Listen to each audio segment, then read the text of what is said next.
अब एक इसमें एक और क्वेश्चन करते हैं हम, that is Mandela's nostalgic speech. अब जब मंडेला ने अपनी स्पीच दी थी तो Nelson Mandela was quite nostalgic. अब ये नॉस्टैल्जिया क्या होता है? When you have a desire to go back to your past. तो अपनी पूरी ही स्पीच में what Mandela is doing that he is mentioning more about past. अगर आप उसे एनालाइज करोगे तो आपको एक फ्यूचर की प्लानिंग तो दिखेगी। वो तो सिर्फ 10% ही बात हो रही है, लेकिन most of the time he is talking about the other things. क्या है वो? सबसे पहला पॉइंट तो जब वहाँ पे मिलिट्री डिस्प्ले चल रहा था, जब वहाँ पे जेट्स और साउथ अफ्रीका के जो हेलीकॉप्टर्स और ट्रूप कैरियर्स क्या होते हैं जो सेना की टुकड़ी को लेके जाते हैं, है ना? तो वो सारी जो डिस्प्ले वहाँ पे चल रहे थे उस समय पे मंडेला ने कहा कि भाई ये जो डिफेंस फोर्स है, ये जो पुलिस है, डिफेंस में आर्मी नेवी, है ना, सब आ जाते हैं। तो ये जो डिफेंस फोर्स है, जो पुलिस है, आज मुझे सल्यूट कर रहे हैं and they are pledging, they are taking pledge, शपथ ले रहे हैं किस चीज की? कि भाई वो लॉयल रहेंगे, loyalty, showing loyalty to the country as well as to the president, जो कौन है? मंडेला।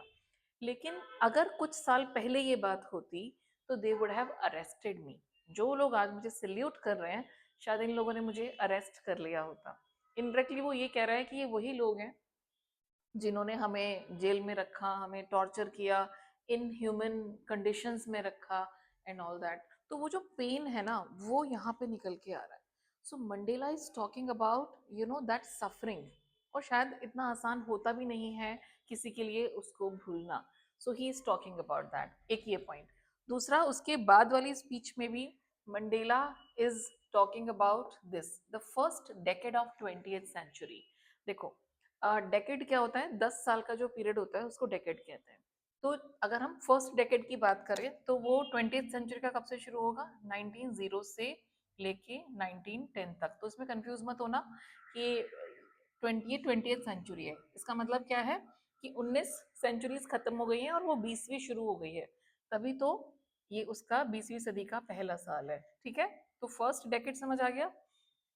उस समय वहां पे एंग्लो बोर वॉर हुआ था और उस वॉर में मतलब so many people had died and all that. और उसके बाद वहां पे कुछ टाइम बाद जो वाइट पीपल हैं, दे हैड डोमिनेटेड देम। तो the first decade of 20th century, the white skinned people erected a system of racial discrimination. जैसे क्या कहते हैं हम?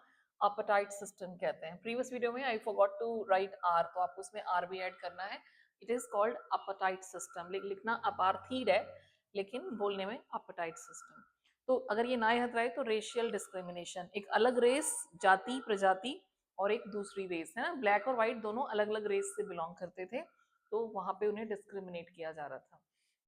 तो Mandela is talking about this. First decade में हम पे जुल्म हुए, अत्याचार हुए, and so there was a whole system which was erected, उसे इरेक्ट किया गया, उसे खड़ा किया गया।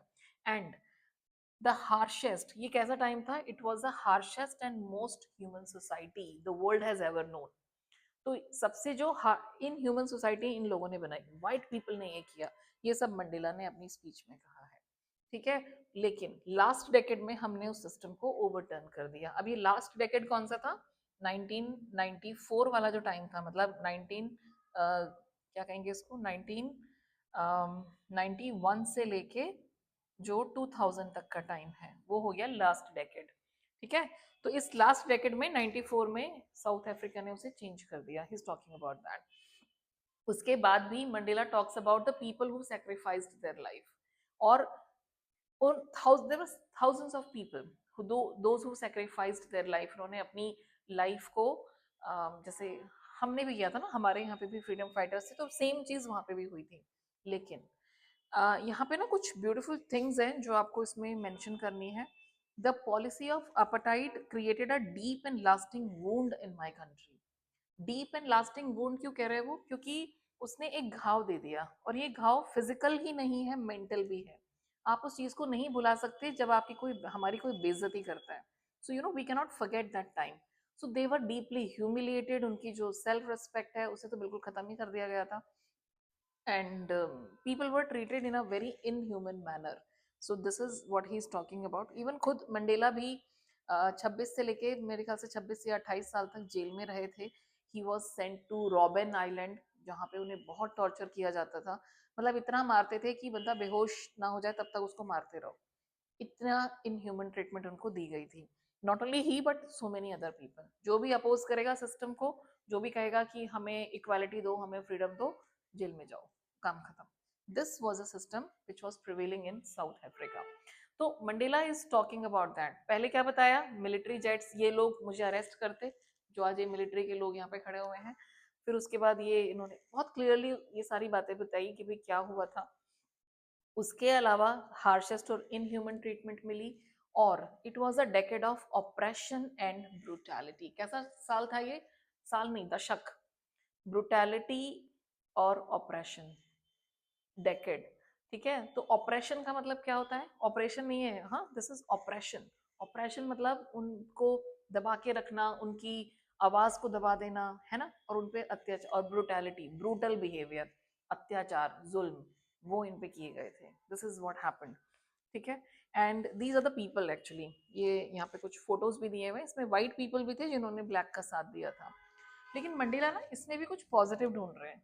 वो कह रहे हैं कि जो इतनी सफरिंग हमें मिली ना, हम लोगों ने जो इतना सफर किया, ये जो ब्रुटैलिटी, ऑपरेशन, शायद इसी ने हमारे लोगों को, या जो भी हमारे साथ थे इस सिस्टम में, उन्हें कैसा कैरेक्टर दिया, एक्स्ट्रा ऑर्डिनरी मेन थे वो। They were men with extraordinary courage, wisdom and generosity. क्या था उनके पास, they had this extraordinary wisdom and courage.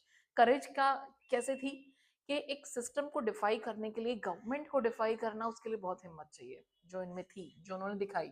Wisdom होता है ज्ञान, कि आपके पास जो नॉलेज है आप उसे बहुत सही तरीके से, अच्छी तरह से यूज करो, उसे विजडम कहते हैं।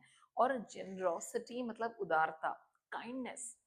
क्या ये लोग जनरस थे जो लोग, हाँ, अगर मैं वाइट पीपल की बात करूं जो इनका साथ दे रहे थे इस मूवमेंट में, तो वो तो जनरस थे, बड़ा दिल था उनका।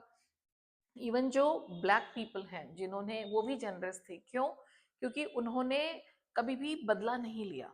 जब साउथ अफ्रीका आज़ाद हुआ, जब वो रिपब्लिक बना, तो जैसे इंडिया में तो हम लोगों ने ब्रिटिशर्स को भेज दिया था कि भाई अब आप अपने घर जाओ, टाटा बाय बाय, अब हमें अपना, हम विल मैनेज आवरसेल्व्स, है ना।